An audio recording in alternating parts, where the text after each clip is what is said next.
Welcome back to the Audible Angle. Coming at you hard and fast this week. We got some big things on the schedule. Going to try to wrap up the NFL divisional round as we watch the college football national championship. So there could be some break-ins or random shouts.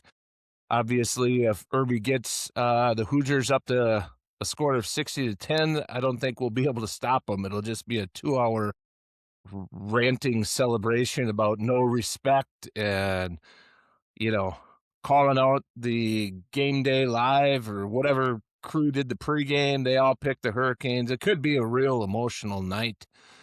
Speaking of emotional, going to do a quick shout out to a friend of the show, Bert Swenson. And it was a reminder that, we do usually say subscribe, but I think on Apple, the Apple's iTunes, whatever the app is called, it is just follow. I think I think it's called following on there. I'm not sure what it's called on Spotify, but just a reminder, we're on all platforms. Bert listens via iTunes while doing his rehab from a torn quad. He's working hard to rally back for the golf season, big golf trip in May.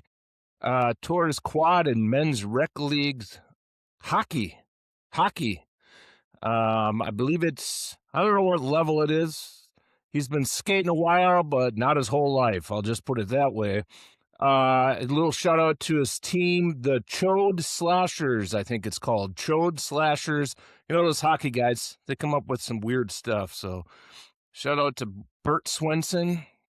And he is a Bears fan. I was actually in the midst of almost inviting him on for the NFC Championship preview show. Canceled that text. I'm glad I didn't send it. It would have been probably a little awkward.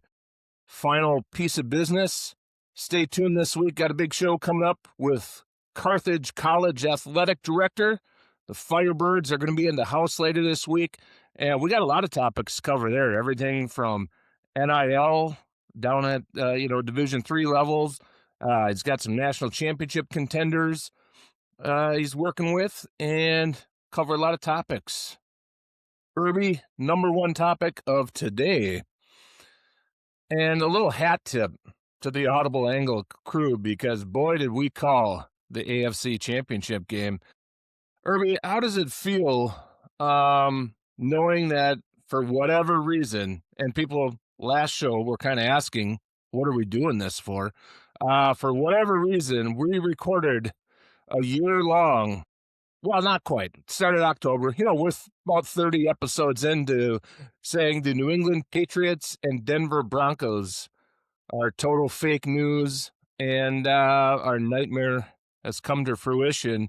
Let's start with the Patriots and the Texans. What tickled your fancy in that big matchup? Man, I think I know there was 8 turnovers in that game, Dilly, and there may have been 9. Here, this is the deal with that game. It was a law of a game of attrition, and who can turn it over the least, or the first one to 5 turnovers loses. So, CJ Stroud, boy, I've got some questions. I mean, you believe in him 1 week, and quite frankly, I'm not sure you should have believed in him against the Chargers because he turned it over 4 times that game too. So maybe this is what we get in CJ Stroud. Maybe that's just what it's going to be.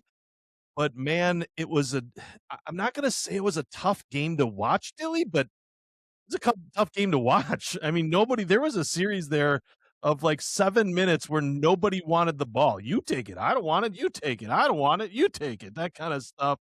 Not a great, true, like if you're a real true football guy, outside of the weather was kind of nice out there, with a little bit of snow, sleet action going on.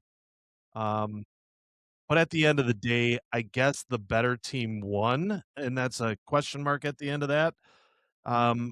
The Texans defense, you and I talked about it. The Texans defense is legit, and they showed the fact that that game was anywhere near close was because of that defense. CJ Stroud didn't come to play. I thought Woody would have maybe had a better game. He got dinged up early, kind of affected that. Again, Dilly, I'll be honest, I'm not blown away with the Patriots, but right now you almost have to kinda, I guess I guess I believe, question mark? Yeah, I tell you what, I believe last week we in our preview, we kind of addressed, and maybe a little nonchalant or, it's hard to predict turnovers, but we basically said, "Wow, the Texans CJ Stroud isn't gonna turn it over 4 or 5 times again, so we'll take that out of consideration. Good defense, fewer turnovers, should get the victory," but, we that was a little oversight on our part. Full disclosure for the listeners, I was executing a little strategic family time at the Minnesota Zoo. Had the grand nephews. I don't know if they're grand nephews or great nephews and great niece, and our family out to the zoo enduring some cold. So for the start of that game, I had to do a little YouTube TV on the phone and keep track of things. When I couldn't do that, I was checking the box score. And I'll be honest, it got a little confusing because every once in a while there is a glitch on, CBS Sports or ESPN is the intercept. I'm like, well, obviously it's like repeating inputs here. Like there's something wrong with the app I'm looking at because clearly there's not this many turnovers. It's, obviously the internet is breaking down. And as it turned out, that kind of stayed the whole rest of the game. You know, maybe a little hat tip, Drake May, perhaps not a Jamoke, but no, still Jamoke. Not sure, unclear. Yeah, I'm actually I'm sticking to that. I don't think here's the deal. What I can tell you for sure is that the Patriots didn't win because of Drake May and his great play. There was none of that. I think what the Patriots showed is that they're willing and able to to run the football, right? They did that against a tough defense. They did enough, but they got short. Here's the deal, Dilly. They got a lot of short fields. They got a ton of short fields that they got and they took advantage of it. This is kind of the AFC version of the Bears, to be honest, with the Patriots. Do we really know who they are? Will we know who they are in the next game? I don't think so because we know what happened in the other game. We'll chronicle that pretty closely. But I don't think Drake May is that great. But then again, was Trent Dilfer that great for the Baltimore Ravens when he won this a Super Bowl? I don't think so. You I'll know, tell you what. so does he have to be great? Well, I was just gonna say we gotta slow our roll here. You know, hat tip to Trent Dilfer because I've seen him get a little red in the face sometimes when people talk about whether or not he was just along for the ride with the Ravens defense. So Trent, doing great. Hope you're doing good at whatever you're doing. I always get confused. Was he at Tulane or not Tulane? The other one. Damn it. Not the Green Wave, but the other guys that wear similar colored uniforms. Starts with an A, I think. Anyway, Marshall? what? Can't remember. Marshall? No, not Marshall. UAB, maybe? AB? Yeah, Anyway, could that's be. neither here nor there. Yeah, I'll agree. It's, and what I was about to say is, you could maybe give the Patriots defense a little more credit, except that we just saw the same thing from the Houston Texans last week. So hard to say. Hard to say. One thing on CJ Stroud, you mentioned him.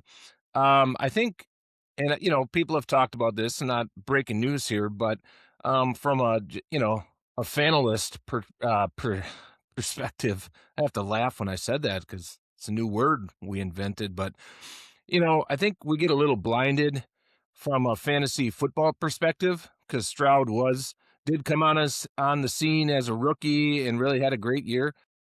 He was a little iffy last year, and this year, a little iffy again. Had the banged up stretch where the team covered him with Davis Mills. I think Davis Mills had 3, 4 wins in the middle of the season.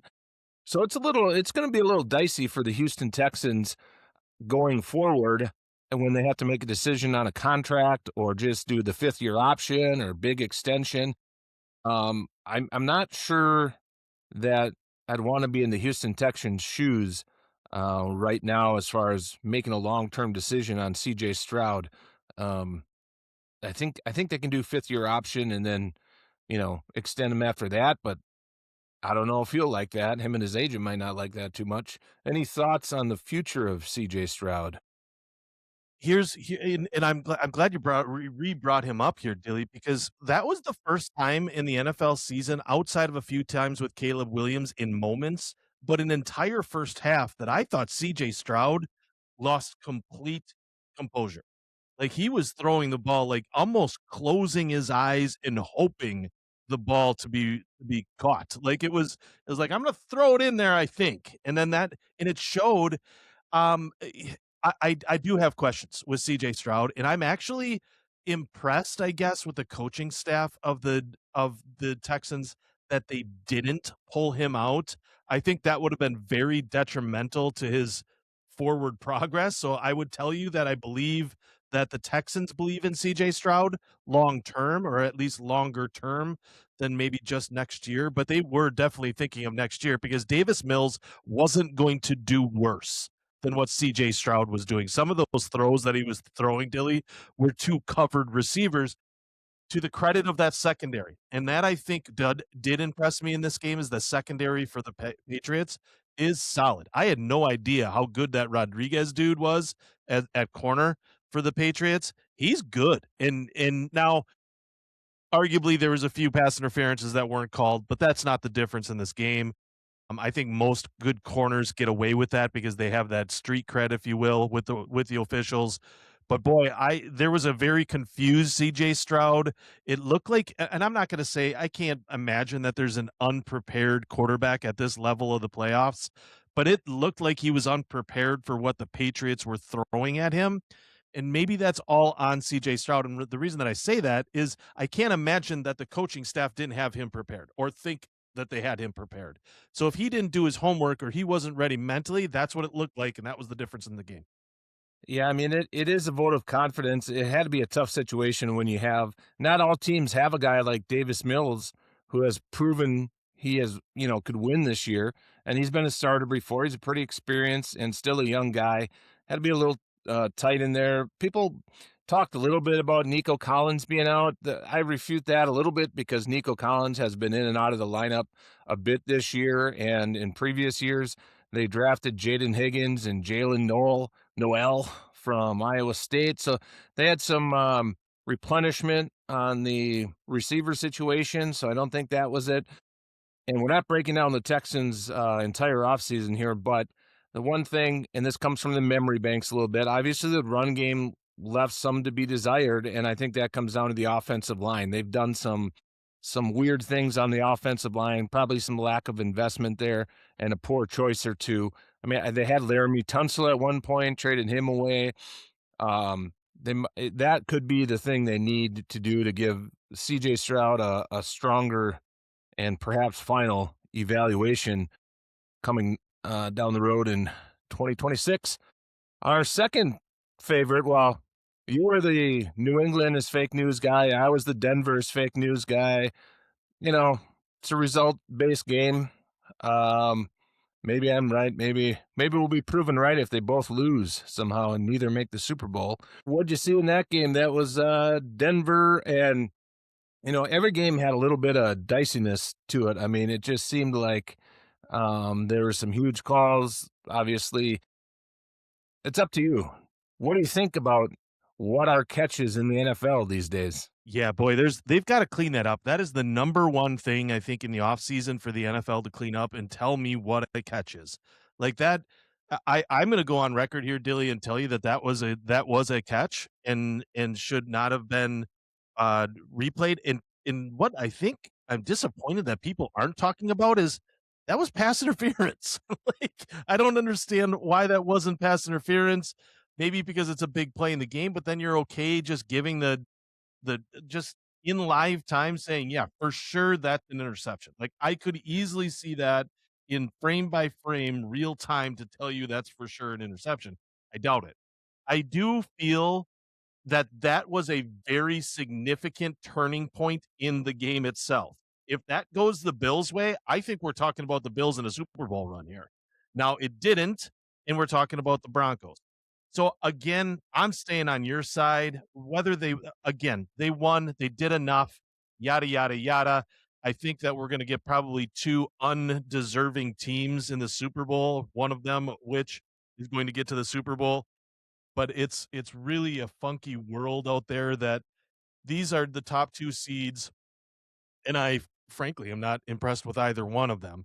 I think this is advantage. Well, I'm getting into the other game, but I'll stick to this one. I do feel for Josh Allen, Dilly. I feel like that so much was put on him all season long. I think there's another narrative here with the stuff that went down today that we can talk about. But Josh Allen was that team this year. I just feel for a guy who believes in his bowels that he lost that game, and I don't know if they're even 30 point I don't think they lose by 3 without him. I don't think they're even near the game with anybody but him. So, there's a different obviously, there's probably a message from coaching staff, that was given to him after that game that's different, that probably makes him feel better, but even for him to think that he was the reason that they lost that game is craziness to me. Yeah, I mean, he did have the turnovers. The one towards the end of the half or right at the end of the half hurt him. I think as far as the catch versus interception, it'd be different if we didn't see this throughout the year. And, give us a little room to roam here, guys. We are Packer fans. It's not necessarily just a Packer show, but we saw a much clearer interception in the first game against the Chicago Bears, where before he gets to the ground, the ball is punched out. It never hits the ground. They roll around. Defender has it. Um, Somehow ruled incomplete, a ball that never touched the ground. That one was a clear interception, not ruled an interception. This one was, I watch enough people or read enough that say, well, no, it's not exactly the same as the Rams and Bears catch.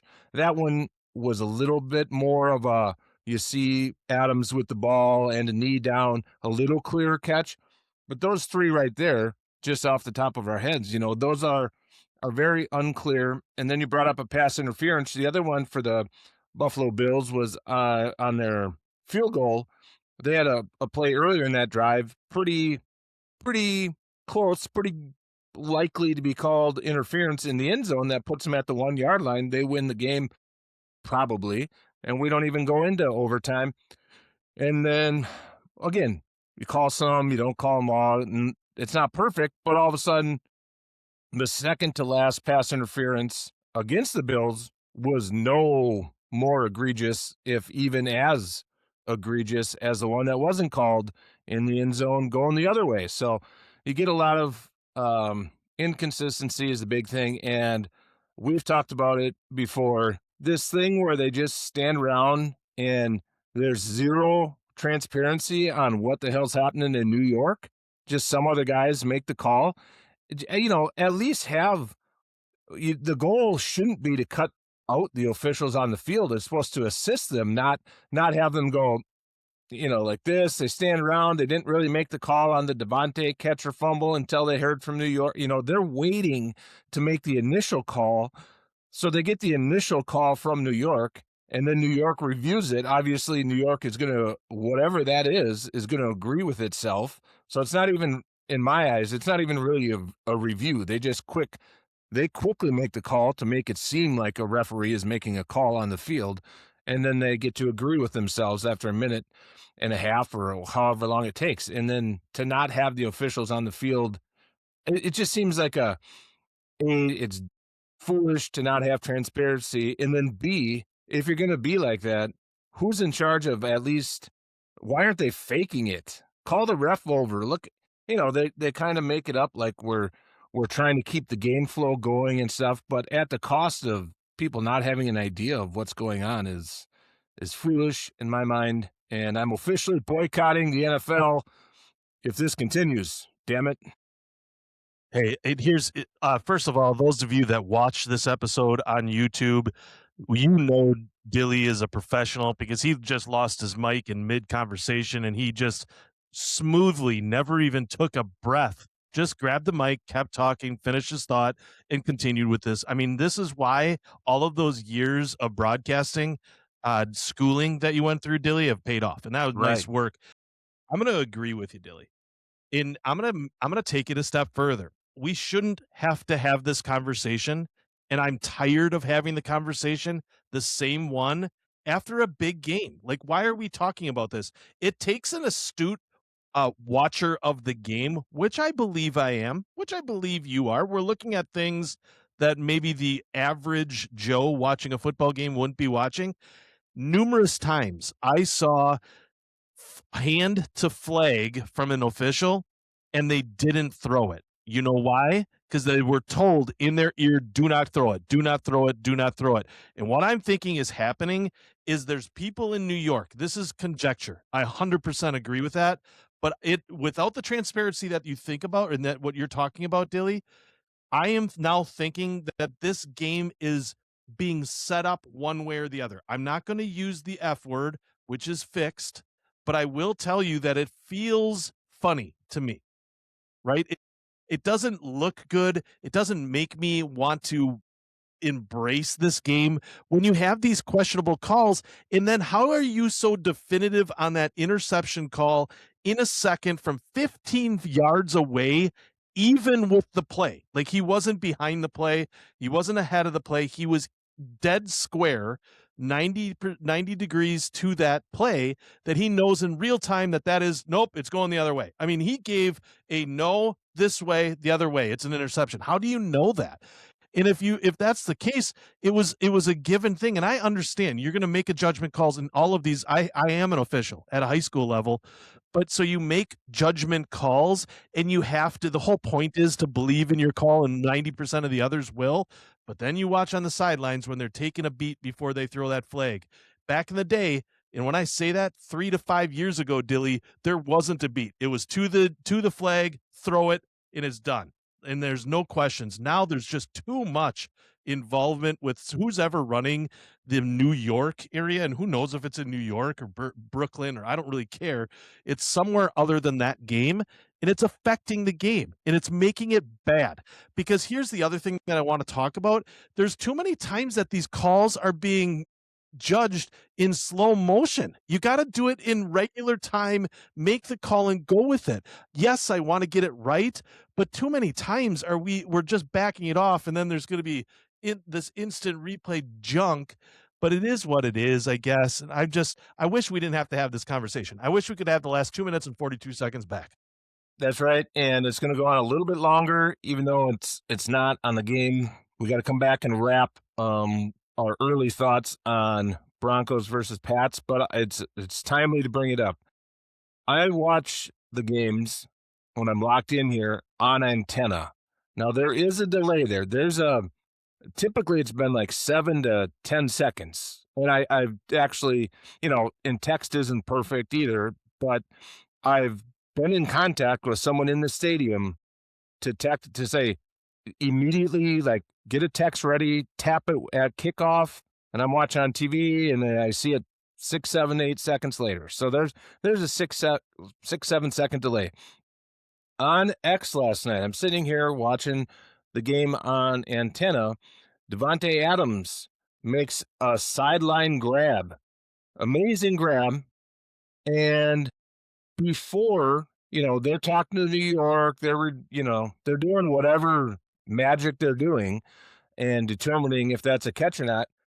The official NFL Twitter account tweeted, what an amazing completion, Stafford to Adams, that sideline catch, before I saw the referee announce that it was a catch on the field. Now, if you account, it was about 5 seconds before.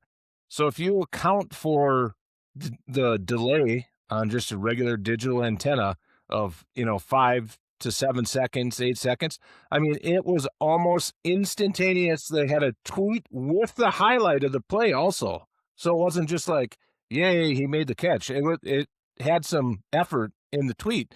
And I know the NFL Twitter account or X account isn't official, but it's amazing that somehow they felt confident enough to throw that tweet out there of a completion before any fan watching on TV in the fastest way possible even knows. I find that a little weird, if I'm being honest. Yeah, Yeah, I agree with you. That play in itself is kind of a microcosm of what we're talking about. Dilly, it was clear in real time that that was a catch. And maybe I'm a little bit biased because I've seen Devontae make that catch in green and gold like 25 times. It feels like that same exact catch. The way he drags that bottom foot and then he kind of jumps off the ground. It's weird. Like he's got the ball and he drags but still has one foot that he can jump. So he was in the air as he went out of bounds. So it's a funky looking thing, but I was like that's it. I've seen that catch a million times. It looked then there was no question, but it still took us 2 minutes to get the actual answer. To me, it's silly. We've gotta clean it up. We've gotta make it better. It doesn't feel like I've watched a lot of college football, and I know you watch a lot of college football. There's none of that in college football. It's not that much slower of a game, is it, in college than it is to the NFL? Probably you'd argue with me being a player, maybe it is, but to officiate, it can't be that big of a difference.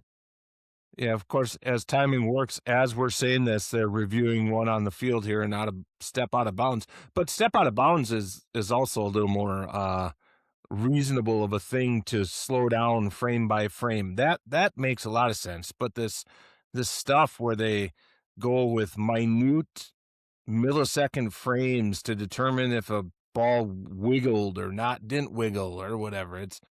It's not a great viewing experience. We'll just settle on that. Um, big big news out of Denver at the end of the game. Whether it I think it sounds like it happened on a kneel down play, unless it happened before, and that's kind of where he felt it. Bo Nix out for the year. We're going to see Jared Stidham line up against the New England Patriots. Herbs, did we paint ourselves in a little bit of a corner by suggesting that maybe Bo Nix wasn't as great as he was getting credit for? So we have to, say maybe Jared Stidham can do enough to keep the Broncos in this game, or is this just kind of a early game, breeze through it? If you're going to take your grand nieces and nephews to the zoo, you can miss part of this game. Well, I will tell you, I'm gonna stand behind that, Dilly. I think I'm gonna stand behind our ruckus, idiotic statements earlier, but I'm gonna make them even more idiotic and double down. It's giving good money after bad here, and tell you that if the Patriots are who we thought they were, which I believe they are, I think Denver has a chance in this game. I think everybody's writing them off. It's 5.5 to Denver. I'm sorry, to the Patriots right now. I think Denver, for all of the reasons other than Bo Nix, can stay competitive in this. Their defensive line isn't going to be any worse. Their linebackers aren't going to be any worse. Their stud corners aren't going to be any worse. And I don't think that quarterback Drake May is going to be able to throw a whole hell of a lot against that defense. And they're going to give him a lot of problems. They're going to speed him up. So I'll tell you right now, if I have to, and they're the 1 seed for a reason too, right? They've won some games. They beat the Packers when they had to. They're kind of the cardiac kids of the AFC. The other cardiac kids left the building, but they're left and they're here. I'm not going to write the Broncos off. You can't write the Broncos off. Sounds like they've just opened the window too for J.K. Dobbins. So that brings us. They've got another running back option. So I would say that the only reason you bring someone back or open his window right now is because you think he can contribute in this part of the year. You're not going to put in a guy who's not ready to contribute. But really, RJ Harvey and whatever the other dude's name is that comes in there with him, and then you add JK as just a different change of pace type deal, and maybe 5 to 10 carries. I think that the Broncos have just as good a chance as they did without Bo Nix as they do with him, because Stidham is not a bad. He's a high draft pick. He just hasn't played much. Yeah, the one of the other running backs is McLaughlin. The other one's Bode or Batty. Um, I think it was the second offensive play for Denver. They had McLaughlin come in and run backwards for 5 yards, and I was getting the text ready to the text chain saying, "Here's Sean Payton. One play in, he's gone to the rando running back routine, and then he kind of squirmed out of it and gained like 7 yards. But he was damn near down for -5." I think you're right. I think the easy answer is, oh, starting quarterback went down, it's over. But they have been built on defense, and they haven't been built on this unstoppable offense at all times. So you have Stidham come in, have them, maybe a little more run game, but they do a lot of, scheming open guys, a lot of wide receiver screens and guys running around. I think, we don't have to, we're going to come back around most likely.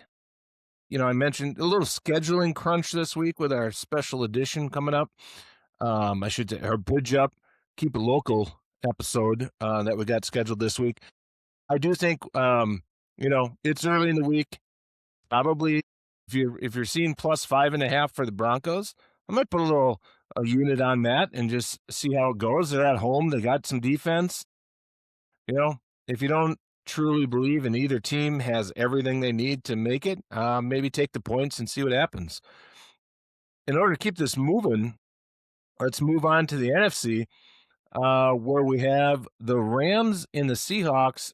Herbs, let's just address Seahawks Niners first. I believe there's some footage out there. You had the 49ers winning by 10 points. What happened, my man? Well, there's a lot that did happen, and I think there's more that didn't happen on the side that I thought. I mean, there was some imposter syndrome there a little bit. Of the 4 games, I chose 1 correct. So I was 0 for 3 after this game. Feeling really good about myself, feeling really good about those. Here's the defining answer here, Dilly. I get college football, maybe because I've been on the Indiana Hoosiers and they're undefeated since probably week 2.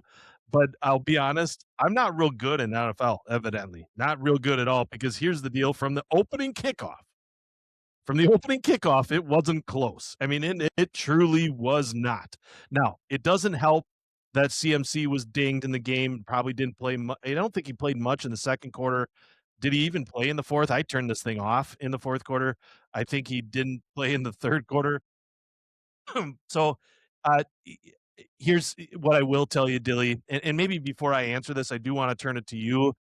Are the Seahawks for real, and did we underestimate the Seahawks? Um, I do think we underestimated the Seahawks a little bit. Now it's hard. It sometimes gets a little hard to judge when you take the opening kickoff back and things really fall your way early. That's always it's a lot of teams. I mean, they're pros. They can be great front runners. I would say, you know, again, this is a little fantasy bias, and Charbonnet got hurt. Well, we did also talk about Ken Walker and, him being a guy that could take over a game. We just never see the Seahawks let him do it. And I mean, maybe there's something to be said for limiting his touches all year. So he comes in and looks like an absolute stud in the playoffs. Um, so the run game showed up in a big way. They had short fields. I was trying to go back and look at the turnovers, but everything this happens sometimes in the NFL where it's just an avalanche, and it really got out of hand pretty early, and you know Niners fumble. I'm going drive by drive. They fumble. There's another fumble. It's just hard to come back from any of this. There was one little point in the first half where you thought the Niners were kind of getting on track, but when we have interceptions, fumbles, turnover on downs, I'm just scrolling. Other turnover on downs. These are kind of, I think I'm going in reverse order here. No, I wasn't actually. Um, it's just hard to mount a comeback when you have that situation. We've seen the Niners, play gamey through injuries, and we give a lot of credit to Kyle Shanahan. This was just an avalanche, and it just they were so quickly in a position where they couldn't even really the only reason why they kick a field goal is just so they feel like they have a tiny bit of momentum, and they were done early, and I think anybody going into Seattle would have to worry about that. With the Rams coming in, I think it's a big benefit for the Rams. Although 49ers are in the same division too, but they had a different set of circumstances. They're heavily injured, and the Rams are healthier, maybe hitting their stride. I think there's still a lower percent chance that the Rams just get completely overwhelmed early. Yeah. This is an example where I think home field plays a big difference. I mean, if this game gets out of hand like that and is played in Santa Clara, I don't think it gets that out of hand.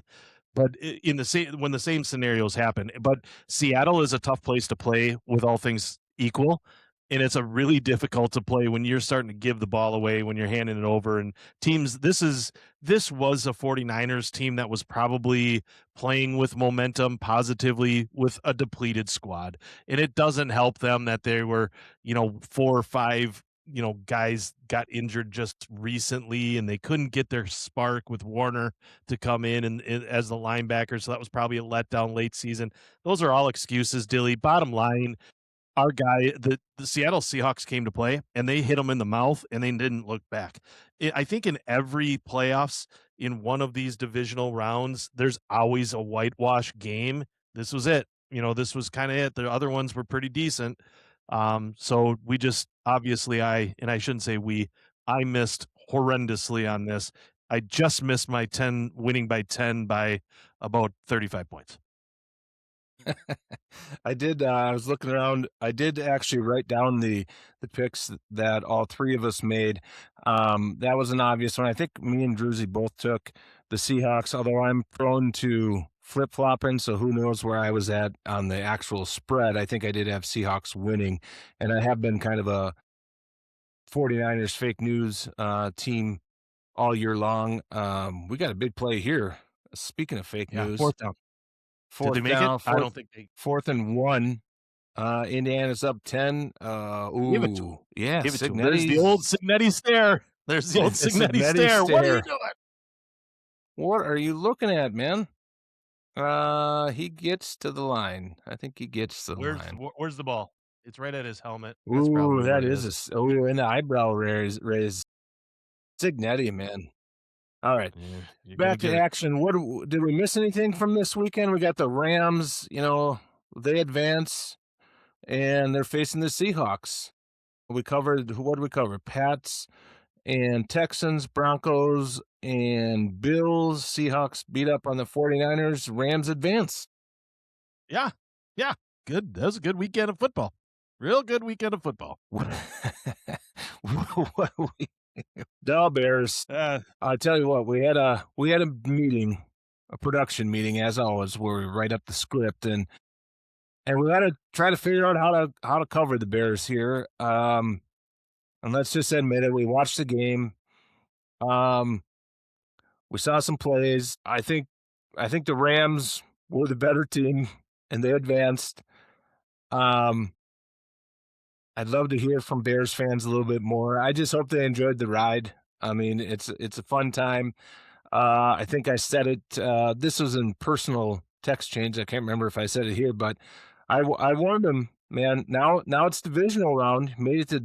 If you don't get to the NFC Championship game next year, then all of a sudden you're going to be starting to look at, well, can we get over the hump? And then you get knocked out. You get upset. You go in as a 1 seed, get upset one year, and it's a fine line in this league between, man, we're having fun. We're just happy to be here, and um you know, we're not all of a sudden we're not getting over the hump. What'd you see from the Bears? Number one thing, Dilly, what I saw from the Bears was the most amazing play I have ever seen in a football game. Like that last play to push this into overtime from Caleb Williams, and I think it was Komet, correct? It wasn't Loveland. I think Loveland Is was off the field at that point.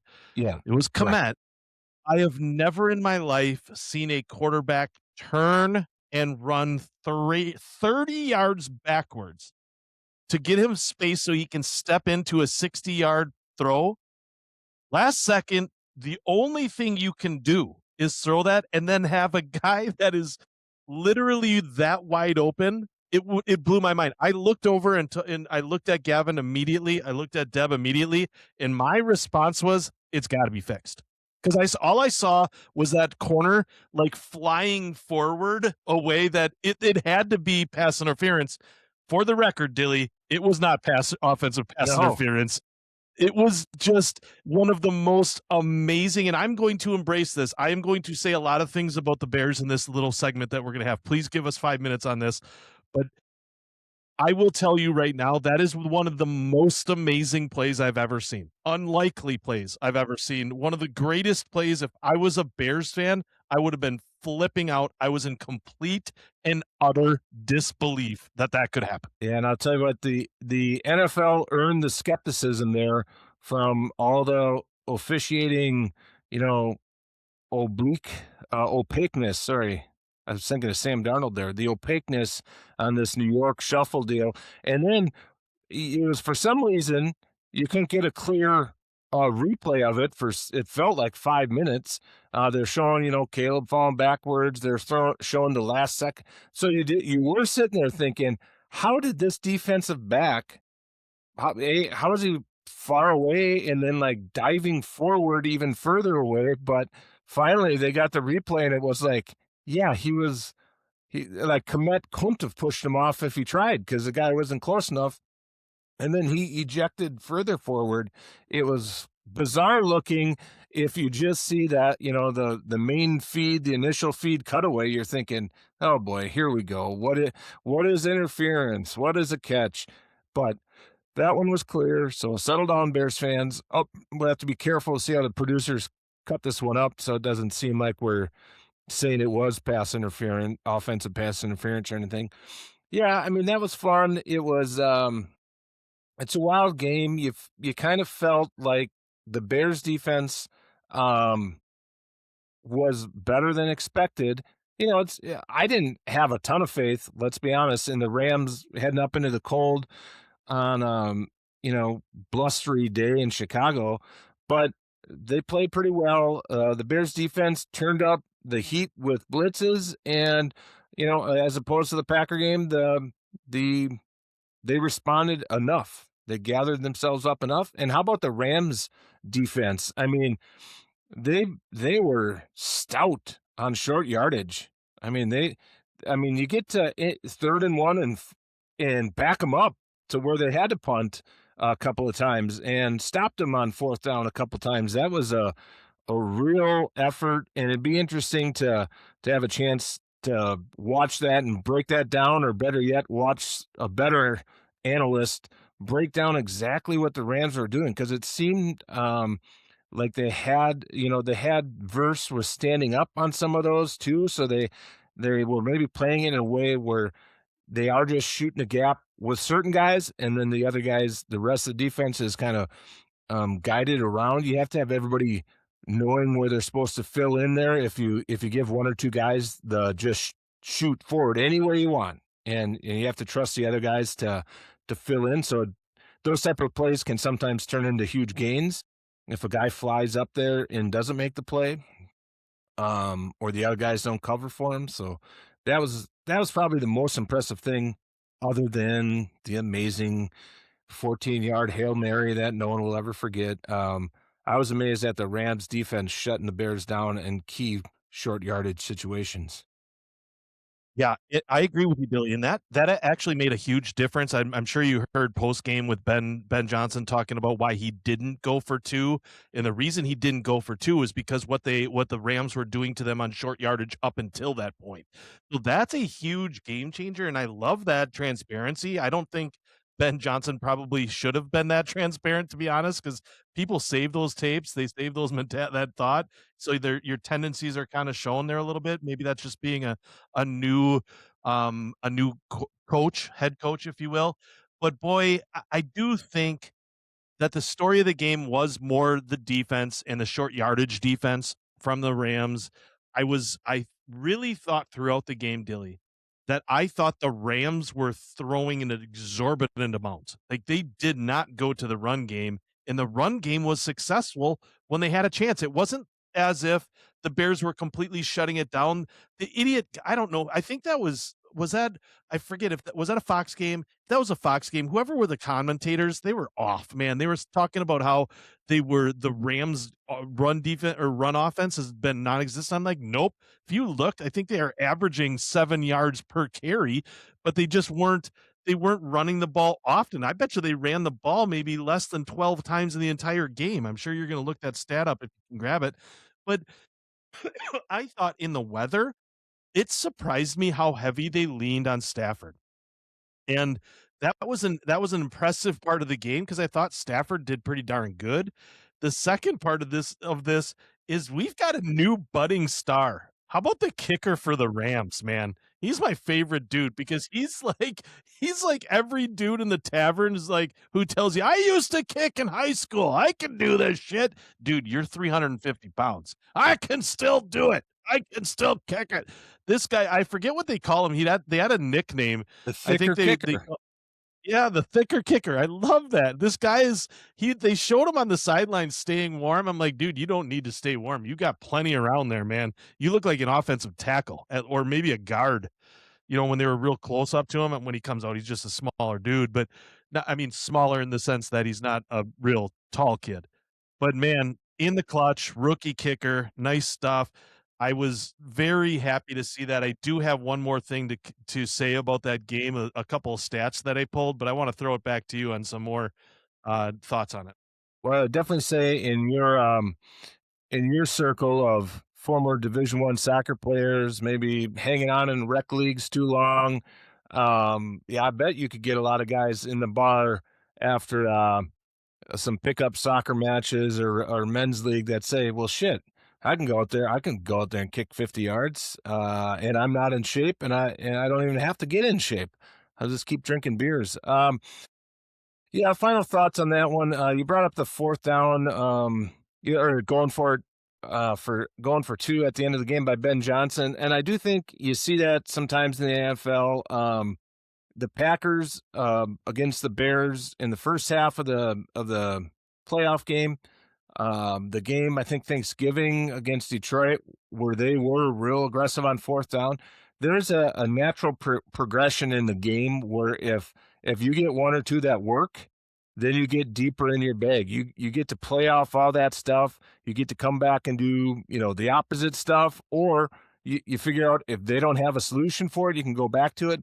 But if you get stuffed a couple times, including third downs in that, I'd say two things.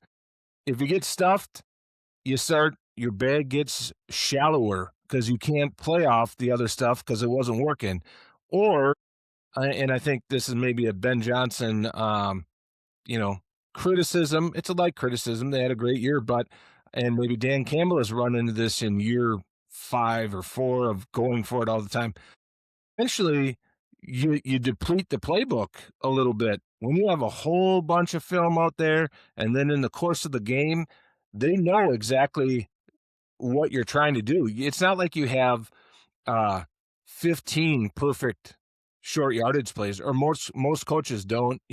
It's hard to have that many plays at the NFL level that are unscouted or that you've scouted up against their defense where you know what they're going to try to do, or they don't know what you're going to try to do. So you have those advantages, but it's hard to come up with 20. Or not 20 is an exaggeration. It's hard to come up with 5 of those. Usually, a lot of teams have 1 or 2 go for 2 plays in their bag. And teams that maybe do it a lot, maybe they have 4 or 5 that they feel real good about. And you start crossing off ones that didn't work. You cross off the ones related to those that you thought were going to work. And it gets real tough to think, how are we going to fool them this time? And maybe they're even doing unexpected things on defense that knocks out 3 or 4 of your preferred short yardage or 2-point plays right there. So it's a good admission. I actually didn't see that post game, but that's a good admission. I did actually think it. I can't prove that, but I did think that after they scored, and kind of as they were driving to try to tie the game, because it's an obvious thought that people have with how the Bears have played, and a lot of teams are playing nowadays with the aggression there. I did think about it, like, does it creep in that it hasn't worked today, and you just kick it and you're at home, and exactly what they needed to happen in overtime happened. They got the stop and just had to get a field goal. Just to throw it out there, and I'm looking for some reaction, obviously, from our Bears fans, but our guy, Ben Johnson, in the playoffs as an offensive play caller, I don't know if you've seen this stat. He's got 6 turnover on downs, 2 fumbles lost, 8 interceptions, a 1-3 record. This is playoffs only, and he's been outscored by 35 points in the playoffs as an offensive play caller. So that includes his time in Okay. the Lions, and it includes his time with the Bears. He's not a proven guy. I get it. It's his first year. The Bears did well to get where they are. I understand that.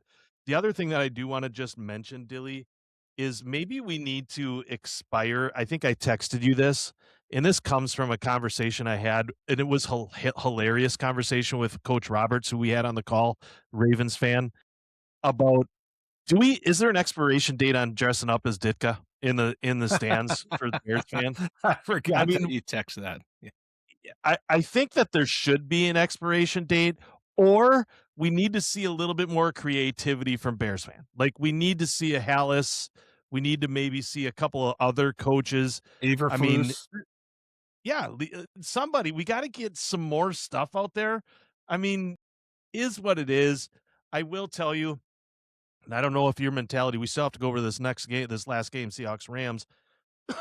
But I will tell you, I think there was grounds crew that was combing the field at Soldier Field to figure out where the horseshoe actually fell out of Caleb Williams' rear, out there on the field, because they need to find it so they can insert it for 2026.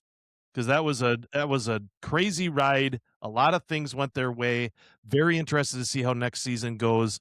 But it did make it feel a little bit better, to your point, that they had to lose in the division series. Completely worth our loss in the wild card round. Completely worth our loss in the week 16.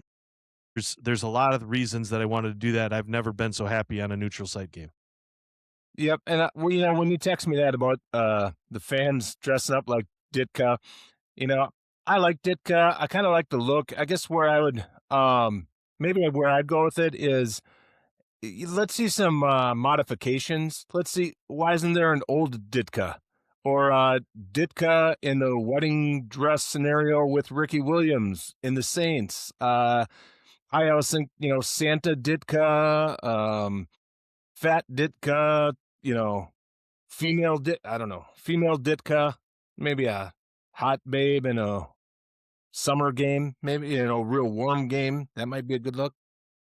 Yeah, good. To my point, I want some creativity. Give me something. Give me a thrill here. Give me some creativity, Bears fans. I mean, I know a lot of you have some. I mean, maybe like 6 or 7 of them have bachelor's degrees in the stands.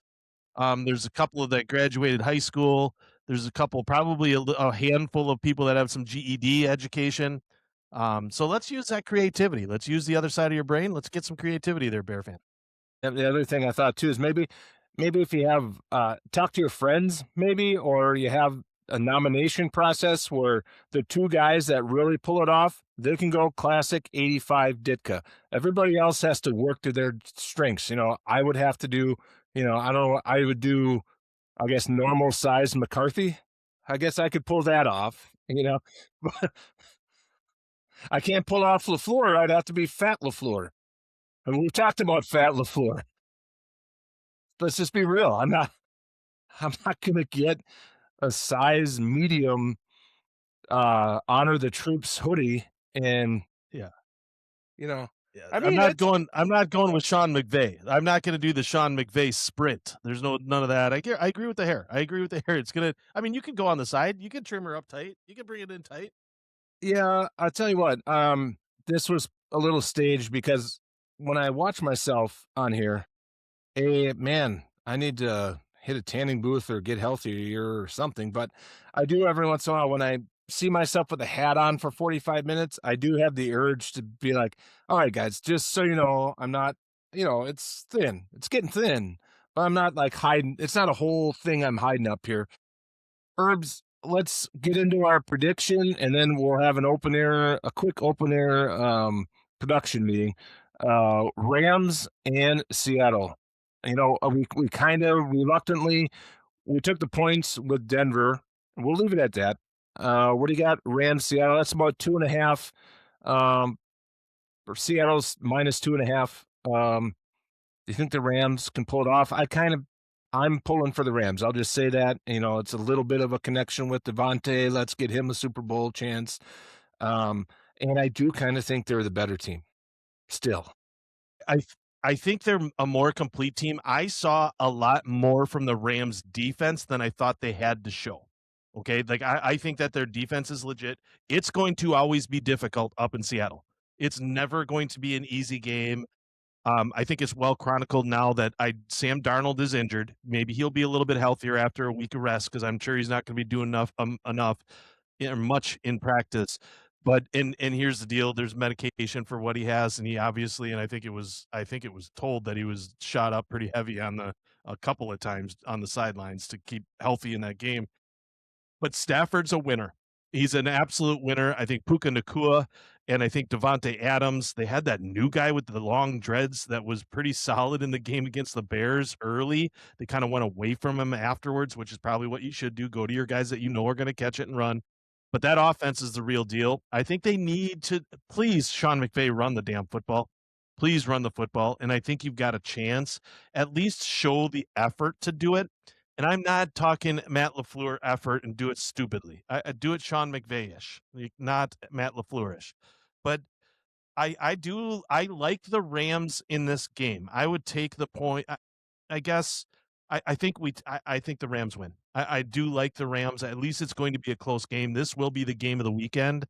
I think the Broncos Patriots are going to be is going to be close just because I think they both stink and they're both good defenses. But the Seahawks and Rams will be have some offense to it. It'll be the best to watch. Yeah, but I'll take the Rams to win, and I know we took the Broncos points. If we find 5.5 or obviously more, I do think the Pats at the end of the day come away with a win. Just ugly versus ugly, and I think we got Rams Pats rematch coming from Kurt Warner versus early Tom Brady. We'll see. The production meeting here, and we're kind of getting at the time limit. You kind of snuck a little shot at LaFleur in there. We got McDermott to talk about. We're getting coaching news trickling in. Sounds like Halfley's gone to Miami. I suggest we come back, try to get an extra session in this week and dig in a little bit more to the coaching rotations. Packers, you get one decision, you just wait for the next one because now it's defensive coordinator. What are we doing there? Who are we keeping? So maybe a little more time will give us a little more clarity on that one. Uh, any other NFL tidbits on your mind as I try to remember the other tidbit that was on my mind? No, we just have to remember Charbonnet is out with the Seahawks, I think, so now they're gonna be a little bit limited in that run game. I do think there's some backups that they have. It's gonna be an interesting Cam Akers is actually on their practice squad. I'm sure he's been called up already or will be called up. George Halani, who was a good he was a good change of pace for them in the regular season, so he's got some time. I would guess they would focus on him, and they also have Velus Jones Jr. So they've got some serviceable running backs. I think Cam Akers might be an interesting addition to them. I would assume that they would activate him, so they have 4 running backs. Ken Walker's obviously going to be the number one, and then it's probably going to be George Halani, maybe Jones Jr. or Cam Akers, whoever looks better this week in practice. But I would assume that that's the route that they'll take. Yeah, I'm surprised that Velus Jones is up there. He's a special teams guy. So with a week of knowing that Charbonnet is out, I would probably expect Hilani to be in there as more of the running back. I'm guessing he wasn't active because he didn't have any carries. I didn't check into that. That would make sense as he is more of an actual running back. Um, Man, it was fun seeing Shaheed. Special teams matter, man, and we'll see if that comes up. The Rams aren't great on special teams. That could be a factor to watch. Um, we'll yeah, we'll be back this week. As we mentioned, we're gonna have to do a wrap on the college football championship, and don't forget, everybody, we actually started getting into college hoops again, kind of wading in slowly on that, but go back an episode after our college football playoff preview. That's where the college hoops warm up begins. And That should be a wrap. Yeah, looking forward to Thursday night for sure. Coming in, you probably hit everybody on Friday morning, but Ryan Kane, athletic director, Carthage College, coming in. He's got a lot of information for us. Yeah, Looking forward to having that chat. yeah, that's gonna be fun. I'm looking forward, and kind of even like we said with River Falls here, a little extended convo here, but I didn't realize this because I didn't research it a lot on the front end. You know who they played this year? Carthage, or who they're in the conference with is North Central. I didn't Yeah, realize that. They're not messing yeah, around, man. That they get a good up close look at some prime time Division III football every year. yeah. And usually it's looking up at the scoreboard, but that's about it. They're Well, not you know, really competing on the football field, but not that level. they got it back in basketball, though. They got the win back in basketball. You All got right, that right. Herbs. Indiana's up 10 zip. See if they can finish them off. See ya. See ya.